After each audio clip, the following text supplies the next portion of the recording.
HipHop addict, HipHop addict. Man, I swear I'm on top like the addict. Yeah, what's up, man? It's your boy Joc coming at you with a little hip-hop analytics. I'm starting this YouTube channel because I'm a fan of hip-hop.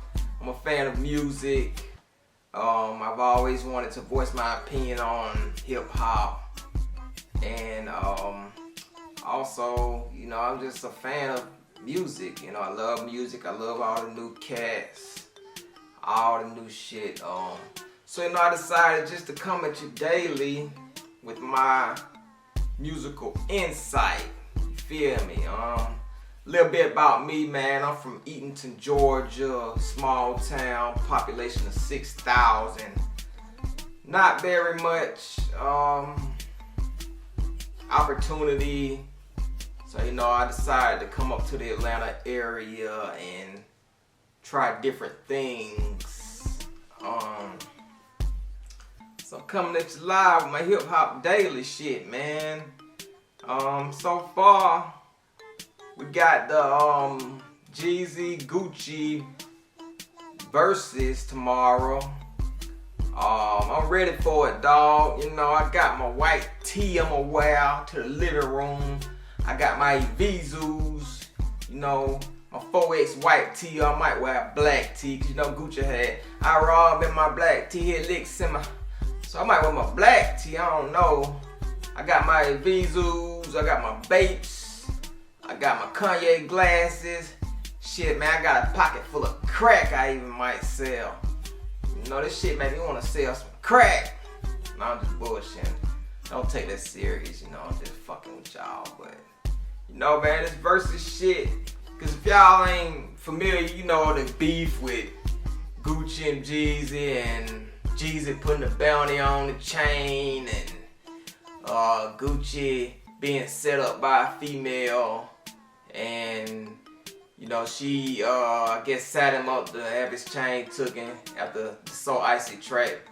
You know, when Jeezy put the bounty on the chain and said, I give you 10,000 to bring that nigga chain back to me, and we're gonna cremate that motherfucker. You know, that was off the Stay Strapped diss. You know, after the beef started in like 05, and you know, one of Jeezy goons came and, you know, tried to, I guess, take Guap's chain. I don't think he had intentions of killing Guap, but who knows? You know, he came, took his chain, or tried to take his chain, and you know, Gucci left him in the back of a schoolyard, you know, wet, murked, and you know, Gucci caught the murderer out and beat that, and you know, after he beat the murderer out, it was a lot of, Gucci was doing a lot of popping, you know, cause you know, Gucci had body, you know, Gucci really one of the only few rappers with a body. So, you know, the Truth track, and you know, he was taking shots at Jigga and Jeezy, and you know, all this and that. You know the history of the beef. So, you know, I guess years later, man, they decided to squash it, and they got a Verzuz battle. You know, initially Gucci, I guess, declined the battle, and you know, I guess something changed, or somebody talked to him, and he said, fuck it, I'm gonna go on battle Snow Cone versus, you know, Big Wop. You know, Gucci already taking shots at him. You know, man, one of my favorite Gucci lines when he dissed Jeezy was when he said, snowflake cupcake. I don't know what the fuck he said. He said, you ain't a snowman, you're more like a snowflake cupcake. It was some shit, man. That shit was funny as hell. I mean, I fuck with Gucci harder because I'm a real Gucci fan. And I can remember back in 05, man, niggas was on Jeezy hard. Jeezy came out the gate the hottest, man. And I tell you, every nigga I was around, they were hollering about Jeezy, Jeezy, Jeezy. You know, the Trap or Die hadn't came out, the Motivation 101. And that shit was hot. I can't care if it was hot. You know, Trap or Die was hot as fuck. And when he followed up with the album, that shit was hot as fuck. But something about Guap just stood out to me, man. I was like, I like that boy Guap better. Niggas looking at me crazy like, man, Jeezy way better than a nigga, man. That nigga wanna be like Jeezy. And now look at this shit years later, man. It's like now everybody fucking with Guap. Everybody claiming Guap this. Like the same niggas that was hollering Jeezy, Jeezy, Jeezy. Now they Guap, Guap, Guap. And in my mind, man, that's why I fuck with Guap, cause you know he withstand the test of time. Like after that murder rap, man, niggas thought Gucci was gone. Like I thought he was gone. I thought we wasn't gonna hear shit from him no more. You know, he was a one-hit wonder. And then the nigga came back with the My Chain shit. Then he came back with the Hard to Kill and the mixtapes and that 07, 08 mixtape campaign he started with no pad, no pencil. And the way he just came in with him and Zay started hitting the streets hard with the Wilt Chamberlain and the So Icy Boy and the Gucci Sosa. Gucci on 8s, 4s, deuces and 6s. Boy, shit. I'm telling this nigga Gucci started hitting the streets hard, man. And, you know, Jeezy, he still making noise, but he wasn't putting out the type of content at a rapid pace like Gucci was, man. What was just mixtape after mixtape. The nigga wanted to be heard. The nigga hunger was just so crazy, man. Like, that nigga forced himself just to be on top. Like, niggas really just, at first, just wasn't catching on to Guap, but that nigga demanded his way to the top of that shit, man. And that's why I respect Guap so much, man, because that nigga made something out of nothing, man. And, you know, the talent spoke for itself, and that's why I realize now that niggas fucking with Gucci way harder just because his way of coming in the game was just so unorthodox. Like, you know, Jeezy came in on a more commercial status. He came in on Def Jam. He came in on Bad Boy. He had 2 major deals.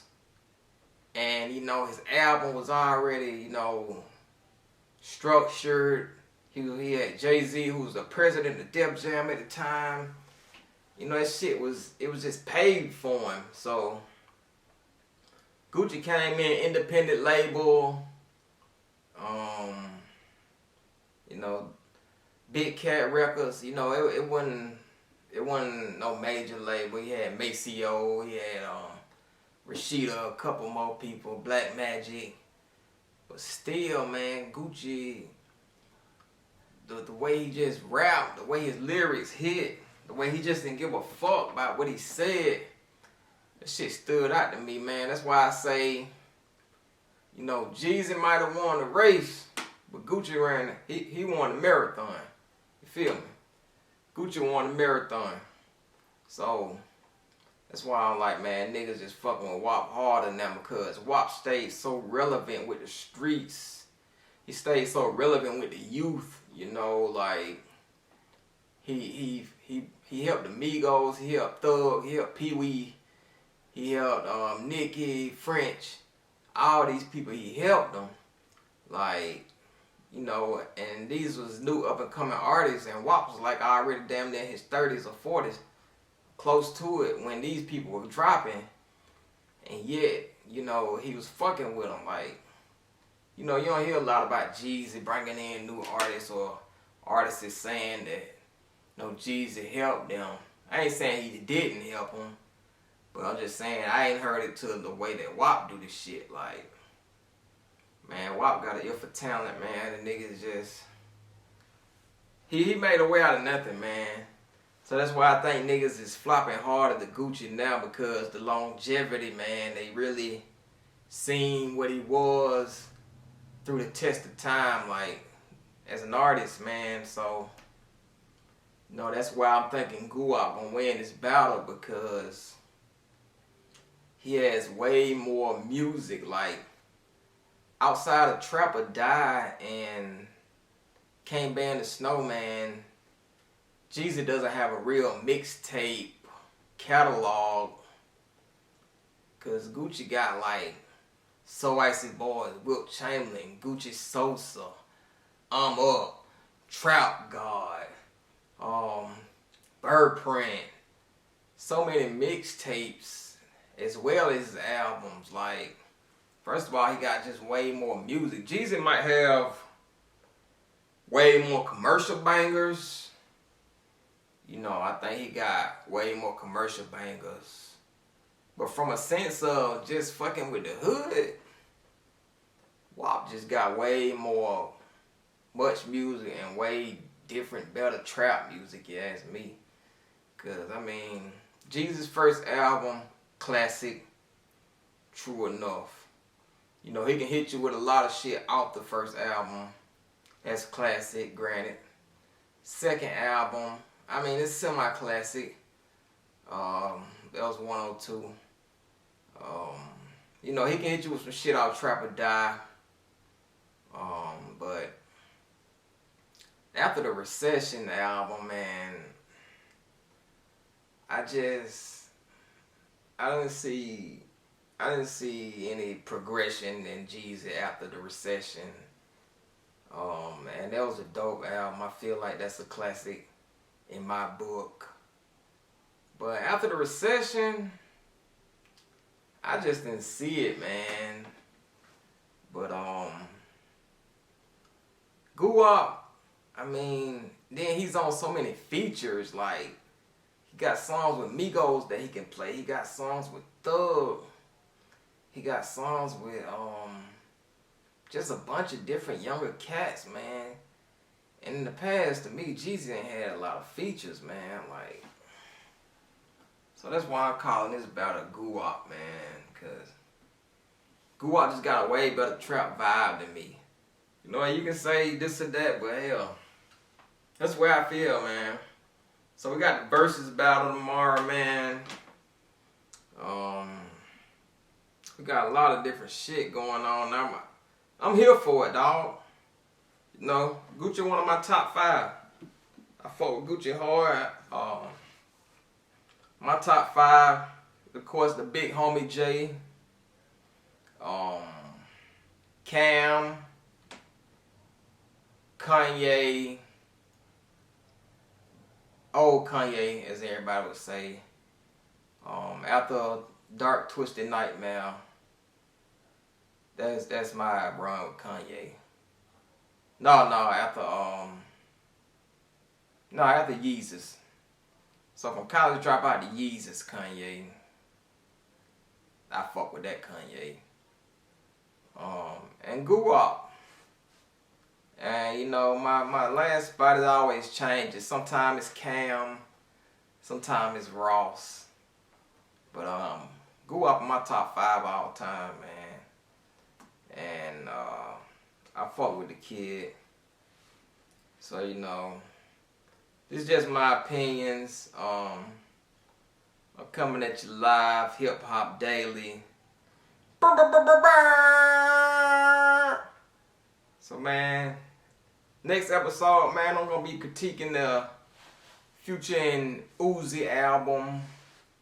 I'm gonna be critiquing the 2 Chainz album.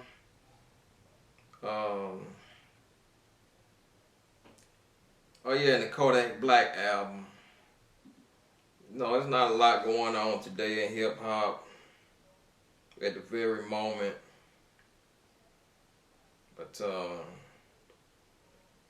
we're gonna get back with you.